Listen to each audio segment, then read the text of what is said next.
শুভ সকালবেলা। অশেষ ধন্যবাদ জানাচ্ছি আমার দেখা আলোকিত মানুষ হিসাবে। এখানে আমাদের প্রিন্সিপাল স্যার আছেন, জনাব মোহাম্মদ হেমায়েত উদ্দিন সাহেব, আলহাজ লালমোহন হামিদ মহিলা কলেজের স্বনামধন্য প্রিন্সিপাল। এখানে আমাদের ভাইস প্রিন্সিপাল স্যার আছেন। স্যার, আপনাকে আমি ধন্যবাদ জ্ঞাপন করছি। প্রথমে আমার ব্রাইট নিউজ 99 চ্যানেলের সম্পাদক হিসাবে আমি আপনাদেরকে ধন্যবাদ জ্ঞাপন করছি। হাঁটি হাঁটি পা পা করে কিন্তু আমার চ্যানেল আজকে 11 বছর হয়ে গেছে। এবং জাতীয় পত্রিকা দৈনিক আজকের আলোকিত সকালের আমি ভ্রাম্যমাণ রিপোর্টার। এই ব্যাপারে আপনাদেরকে ধন্যবাদ করছি। আর দোয়া করবেন আমরা সাংবাদিক যারা আছি এবং তৃণমূল সাংবাদিক পর্যন্ত সবার জন্য দোয়া করবেন, আমরা যাতে সুন্দর এবং সুজলা সুফলা শস্য শ্যামলা আমাদের এই বাংলাদেশকে লাল সবুজের পতাকাকে সামনের দিকে এগিয়ে নিয়ে যেতে পারে আমরা সাংবাদিকরা। আর যদি অপসাংবাদিকতা করে বা সাংঘাতিক যারা করে তাদেরকে আমরা তীব্র নিন্দা জানাই। প্রকৃত সাংবাদিক যারা আছে তাদেরকে আমি স্যালুট জানাচ্ছি। আমি যে একবার নিষ্পাপ আমি এই কথা বলবো না, আমারও মধ্যে ভুল ত্রুটি হতে পারে। স্যার, প্রথমে আমি আপনাকে জানতে চাচ্ছি, স্যার আপনি আমাদের এই স্বনামধন্য প্রতিষ্ঠানের মধ্যে আপনি প্রিন্সিপাল হিসাবে জয়েন করাতে স্যার আপনার অনুভূতিটা কেমন লাগছে সেই কথাটা চ্যানেলে তুলে ধরবেন। আমি সাংবাদিক ফরাদ সাহেব আপনার সঙ্গে আছি। ধন্যবাদ ফরাদ সাহেব। আমি মূলত এই আলহাজ লালমোহন হামিদ মহিলা কলেজের প্রতিষ্ঠালগ্ন থেকে দায়িত্ব পালন করে আসছি। তো আমি সবসময় মনে করেছি একজন কর্মী, রাইট। শিক্ষাঙ্গনের বাতিঘর কীভাবে বাতি প্রজ্বলিত করে রাখা যায় সেই প্রচেষ্টাই সবসময় রেখেছি। আপনার পত্রিকার নাম যেমন আলোকিত সকাল সকাল, আর আমি চাচ্ছি সবসময় আলোকিত মানুষ। Fantastic sir.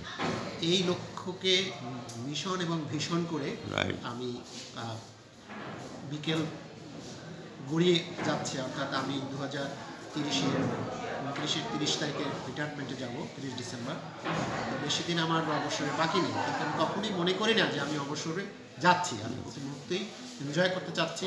তা মেয়েদের, আমাদের এটা আমাদের দক্ষিণাঞ্চলের একটি অবহেলিত দরিদ্র নারী গোষ্ঠীর শিক্ষাঙ্গনে বিচরণের জন্য আমরা এই কলেজটি করেছি। সুতরাং আমরা চাচ্ছি সেই পশ্চাৎপদ নারী সমাজকে জাগ্রত করতে। ধন্যবাদ আপনাকে। আপনি যে কথাটা তুলে ধরেছেন, আপনি ফাউন্ডার অফ প্রিন্সিপাল হিসেবে আপনাকে ধন্যবাদ জ্ঞাপন করছি। এখনও আমাদের দেশে মনে করি যে বেগম রোকেয়া সাকাত আছেন এবং মাদার তেরেসা আছেন। আর না হয় যদি না থাকতেন তাহলে কিন্তু আমাদের সকলের তরে সকলে আমরা প্রত্যেকে আমরা পরের তরে।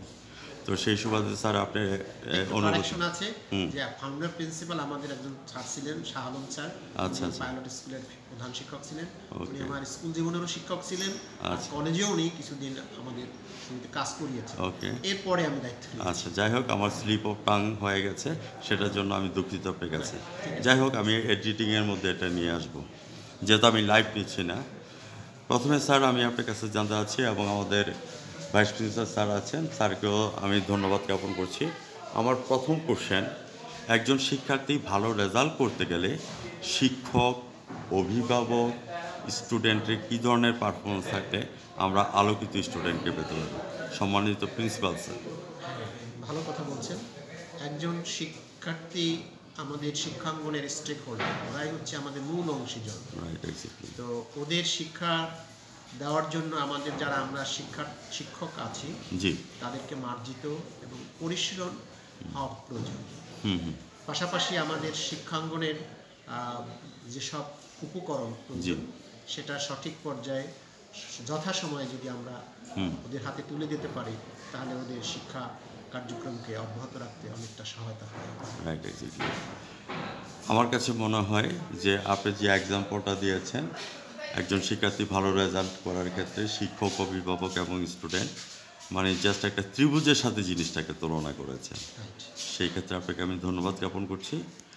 স্যার, আমি একটু ভাইস প্রিন্সিপাল স্যারের একটু কথা তুলে নেব, যেহেতু আমাদের আলোকিত এবং কিংবদন্তি স্যার। স্যার, আমি আপনার কাছে প্রশ্ন করছি, লাল সবুজের পতাকা নিয়ে আমরা দেশকে স্বাধীন করেছি। Education is the backbone of nation. এই সম্পর্কে আপনি কিছু কথা তুলে ধরবেন, আমার দেখা আলোকিত ভাইস প্রিন্সিপাল স্যার। ধন্যবাদ আপনাকে। শিক্ষা জাতির মেরুদণ্ড, তাতে কোনো সন্দেহ নেই, কিন্তু শিক্ষক যারা শিক্ষার্থী, এটা একটা কম্বাইন্ড সার্কেল লাগে, আমি যেমন সাইকোলজি করার রাইট আরও একটা জিনিস, একটা প্রতিষ্ঠানের ছাত্র এবং ছাত্রী, যেহেতু আমাদের কলেজটা মহিলা কলেজ, এখানে ছাত্রী হলো আমাদের অক্সিজেন। অক্সিজেন ছাড়া Yeah. অক্সিজেন ছাড়া যেমন মানুষ বাঁচে না, হ্যাঁ। আমাদের এরকম ছাত্রীদের ছাড়া আমাদের কলেজ টিকবে না, আমরা টিকবো না। ফ্যান্টাগ্লোরিয়াস। এটা আমরা যখন রিটায়ার্ড করবো, যখন চলে যাব, তখন আমরা দেখবো যে দাঁড়াই দাঁড়িয়ে বাবা একটু শোন, বাবা একটু শোন, হয়তো ওরা শুনতে যাবে না, কিন্তু তারপর আমাদের ওই অক্সিজেন ওরা, আমরা ছোটোবেলায় আমরা 40 বছর 35 বছর দেখে আসছি, ওই অক্সিজেনের মতো আমরা ওদের কাছে যাব, ওরা আসুক বা না আসুক। আর ওখানে যদি আমরা 1 জন 2 জন 4 জন 5 জন ভালো স্টুডেন্ট করতে পারি, ভালো জায়গায় যেতে পারি, তখনই ব্যাকবোন। ধন্যবাদ। ধন্যবাদ আপনাকে। আমি পরবর্তীতে আমি প্রিন্সিপাল স্যারের কাছে আবারও চলে যাচ্ছি। স্যার, আমার সেকেন্ড কোশ্চেন হচ্ছে, আমরা এমডিজি গোল ডান করেছি, এখন আমরা এসডিজি গোলে আছি, অর্থাৎ সাস্টেনেবল ডেভেলপমেন্ট গোল। ওই গোলের মধ্যে বলা হয়েছে ইফটিজিং, বাল্যবিবাহ, সন্ত্রাসমুক্ত, জঙ্গিমুক্ত, দুর্নীতিমুক্ত বাংলাদেশ করার ক্ষেত্রে আমাদের আলোকিত, শুধু আলোকিত বলে ছোটো করব না, একজন কিংবদন্তি হিসাবে আমি আপনার কাছে এই কথাগুলি একটু জানতে চাচ্ছি। আমি সাংবাদিক পরাশ সাহেব স্যার আপনার সঙ্গে আছে। ধন্যবাদ।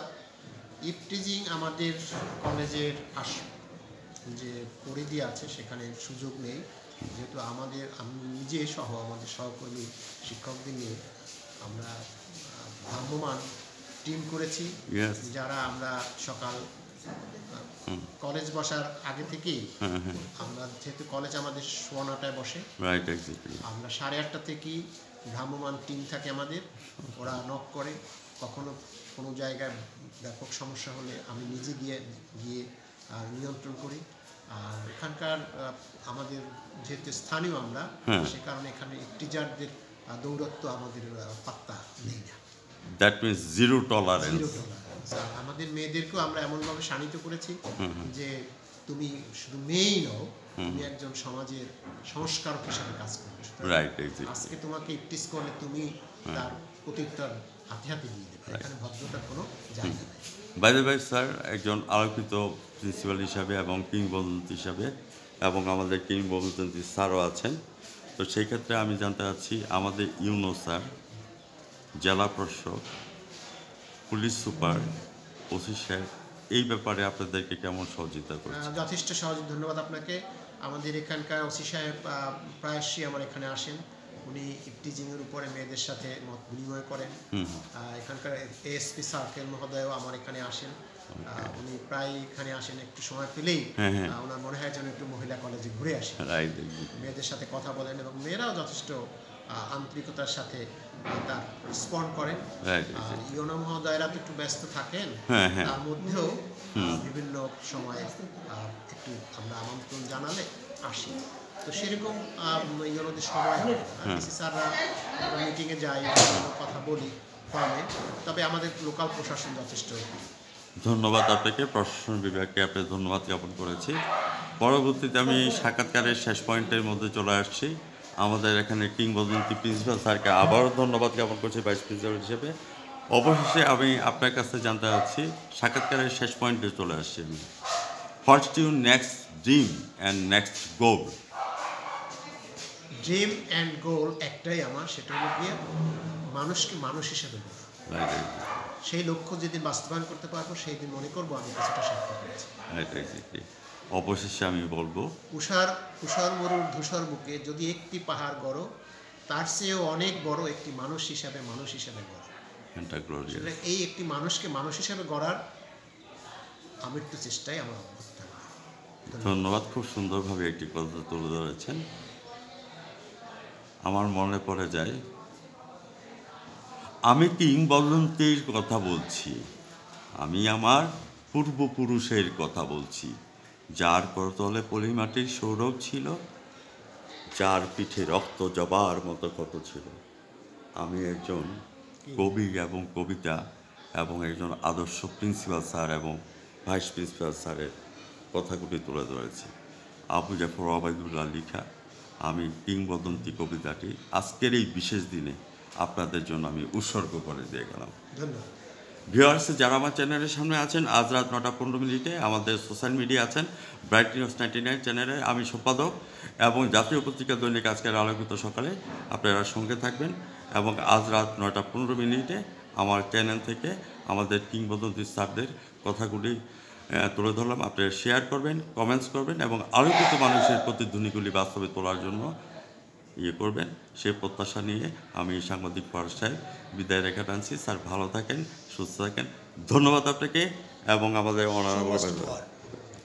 ধন্যবাদ আপনাকেও এই সময় দেওয়ার জন্য। ধন্যবাদ।